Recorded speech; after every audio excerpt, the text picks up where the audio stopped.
हे winners, कैसे हैं आप लोग? आई होप बहुत अच्छे होंगे। जितने लोग चैनल पे नहीं हुए उनका हाथ जोड़ के वेलकम है, और जितने लोग पुराने हैं उन्हें जय सिया राम।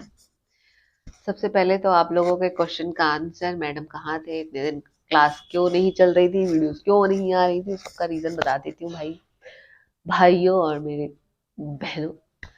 उसका रीजन एक्चुअली ये है कि मैं एक्चुअली कुछ लोगों, दो रीजन है।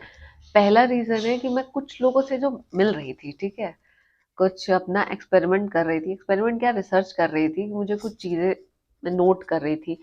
मेरे पास कुछ लोग आए जो अपनी लाइफ से बहुत ही परेशान है, बहुत परेशान है। मैंने उन्हें सोचा थोड़ी सी कोचिंग दे दी जाए, थोड़ा सा गाइडेंस दे दिया जाए। तो उन्होंने मुझे साफ ये बोल के मना कर दिया कि हम चेंज नहीं होना चाहते हैं, हम चेंज नहीं होना चाहते हैं, हम जिस ढर्रे पे चल रहे हैं उसी ढर्रे पे चलेंगे, और एक दिन वैसे चलते चलते बुढ़े हो जाएंगे और मर जाएंगे। तो उसके लिए आज मैं आपको एक कहानी सुनाती हूँ। हम सबको पता है पक्षियों का राजा कौन है? बाज है। बाज की उम्र होती है 70 साल। बट 40 साल की उम्र में क्या होता है, बाज की जो चोंच होती है वो टेढ़ी हो जाती है, जिससे उसे शिकार करने में प्रॉब्लम होती है। उसके नाखून जो होते हैं वो घिसे हुए हो जाते हैं, जिससे वो शिकार पे ग्रिप नहीं बना पाता है, और जो पंख होते हैं वो भारी हो जाते हैं, जिससे वो ऊपर नहीं उड़ पाता है। तो बाज क्या करता है, वो 40 साल का जब होता है तो वो 6 महीने के लिए सबसे ऊंची चोटी पे चला जाता है। और सबसे ऊंची चोटी पे जाने के बाद वो क्या करता है, वो पत्थर से मार मार के पत्थर पे अपने चोंच को तोड़ देता है। सोचो कितना दर्द हो रहा होगा। आप अपनी नाक को ऐसे मारो जोर से, ब्लड ब्लड ब्लड निकल जाता है, पूरा बाज एकदम लहू लुहान हो जाता है इस चेंज के प्रोसेस में। वो अपनी चोंच को तोड़ देता है, उसके बाद अपने नाखून को उखाड़ देता है, और 3 महीने तक वेट करता है। उसकी नई चोंच आती है और नाखून आते हैं। तो जब नई चोंच और नाखून आ जाते हैं तो वो अपनी चोंच से अपने पंखों को नोच नोच के फेंक देता है, और फिर 3 महीने तक वेट करता है अपने नए पंख आने का। तो उस 6 महीने के एकदम पेनफुल चेंज वाले प्रोसेस से जब वो गुजरता है, तो आगे के 30 साल वो बहुत ही शानदार जिंदगी जीता है। तो हम सब अगर अपनी लाइफ से खुश नहीं हैं तो समझ लो आपको भी चेंज की जरूरत है। चेंज किस चीज में? चेंज अपने थॉट्स में, चेंज अपने माइंडसेट में, चेंज आपके रूटीन में। चेंज की जरूरत है, चेंज आपके नेचर में, अगर आपकी लाइफ अच्छी नहीं चल रही है। तो आज आप अपने आप को एनालाइज कीजिए कि कहीं आपको भी चेंज करने की जरूरत तो नहीं है, क्योंकि चेंज का प्रोसेस थोड़ा पेनफुल तो होता है। लोग बोलते हैं ना, मैं बदलना नहीं चाहते। भाई तू करोड़पति है, तू अरबपति है, तो मत बदल, मत बदलो। आप अगर आप एक करोड़पति, एक अच्छी समृद्ध लाइफ जी रहे हैं, खुश हैं अपनी लाइफ में, प्यार भरे रिश्ते हैं आसपास, खुशहाल जिंदगी जी रहे हैं, तो मत बदलिए। लेकिन अगर ऐसा नहीं है, हर दिन आपको सिर्फ अपनी जिंदगी काट रहे हैं, तो you need to be change your self, change your thoughts, change your mind set, change your routine, change your timing. You have to be change. तो दोस्तों, अगर आप अपनी लाइफ में कहीं पे भी स्टक फील कर रहे हैं, आपको समझ में नहीं आ रहा है मैं कहाँ आगे जाऊं, कैसे जाऊं, क्या करूं, क्यों करूं, तो ये किताब मैंने एक लिखी है, 100 days of success.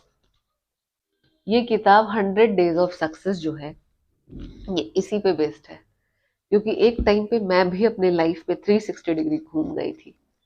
Believe me, मुझे ये लग रहा था कि मैं जहां से चली उसी पे आके वापस से खड़ी हो गई हूँ, और अब क्या करूं, कैसे करूं, कुछ समझ में नहीं आ रहा था, कुछ गाइडेंस नहीं मिल रहा था।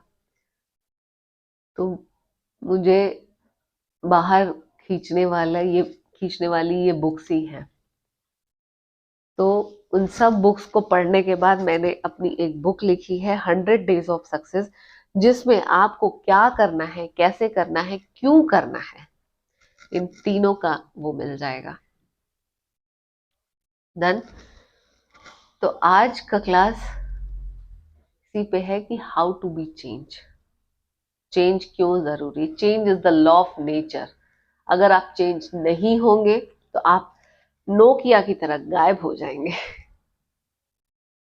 नोकिया ने क्या किया था, यहाँ स्मार्टफोन आ गए और नोकिया ने अपने आप को चेंज नहीं किया, और जब तक चेंज किया तब तक बहुत देर हो चुकी थी।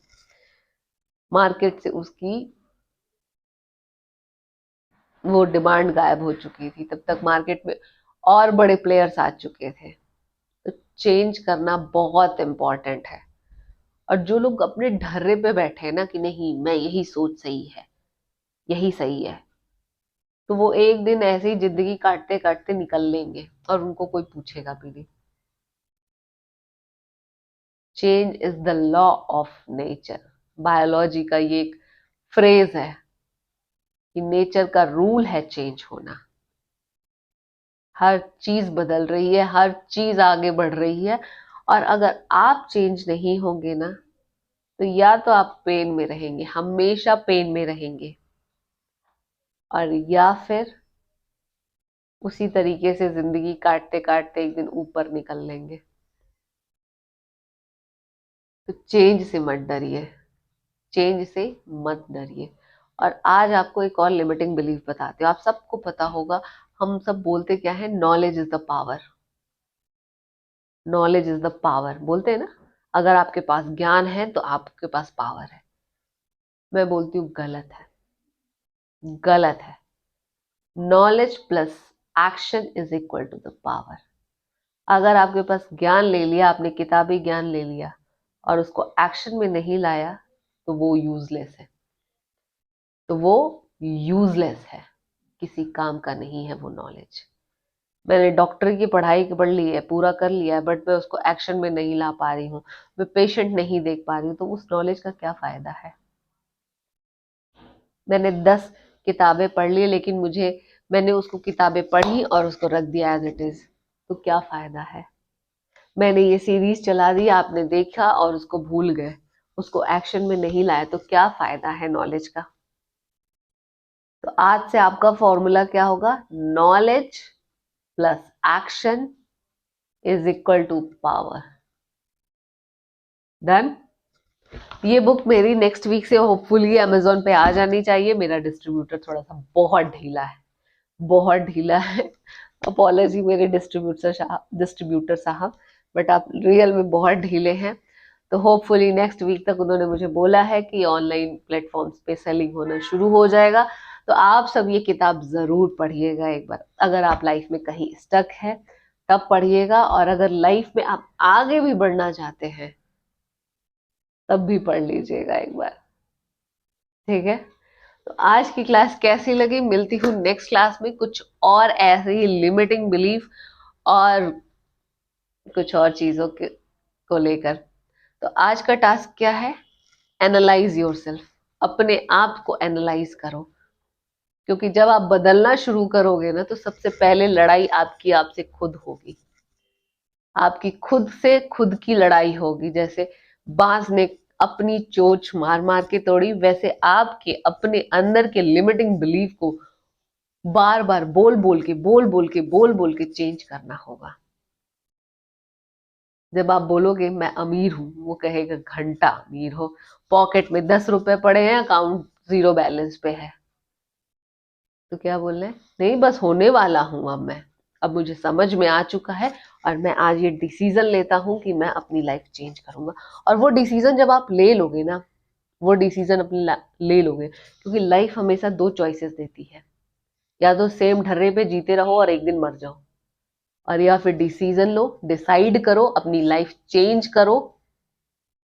और जब आप चेंज करने का डिसीजन ले लेते हो ना, तो ये नेचर भी आपको सपोर्ट करती है और आपके रास्ते खुद ब खुद बनने लगते हैं। वो कहती है पहले खुद तो डिसाइड करो करना क्या है। और जब डिसीजन एक बार ले लेते हो तो नेचर भी सपोर्ट करती है और आप खुद तो चलने लगते हो। कुछ दिन खुद से खुद की लड़ाई होती है, और जिस दिन खुद से खुद की लड़ाई जीत जाओगे उस दिन दूसरों का मतलब नहीं पड़ता, क्या बोल रहे हैं क्या, उससे उससे कोई फर्क नहीं पड़ेगा आपको, रत्ती भर फर्क नहीं पड़ेगा। आज की डेट में जितने लोगों को फर्क पड़ रहा है ना कि सामने वाला क्या सोच रहा है, मैं क्या पहनी हूँ, मैं क्या कर रही हूँ, ऐसे ही लोग आज की डेट में पीछे हैं जो दूसरों की सोच से चल रहे हैं। क्रिएट योर ओन थॉट्स,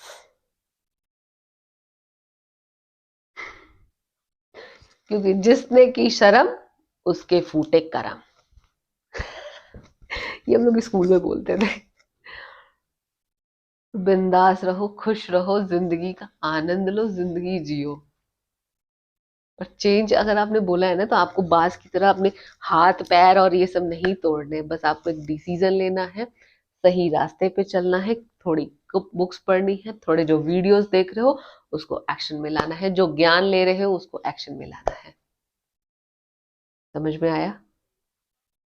तो मिलती हूँ नेक्स्ट क्लास में। आज की वीडियो कैसी लगी हो लाइक करना, किसी को जरूरत हो तो शेयर करना, और चैनल सब्सक्राइब करना। बहुत लोगों को बहुत उनका भी सही टाइम नहीं आया है, उनका या तो जिंदगी उनकी वैसे ही बीतने वाली है जो चेंज नहीं होना चाहते, और या फिर उनका सही टाइम नहीं आया है। आप जितना सर फोड़ लो वो बिल्कुल कुछ नहीं करने वाले हैं। तो मिलती हूँ नेक्स्ट क्लास में दोस्तों। जय सिया राम।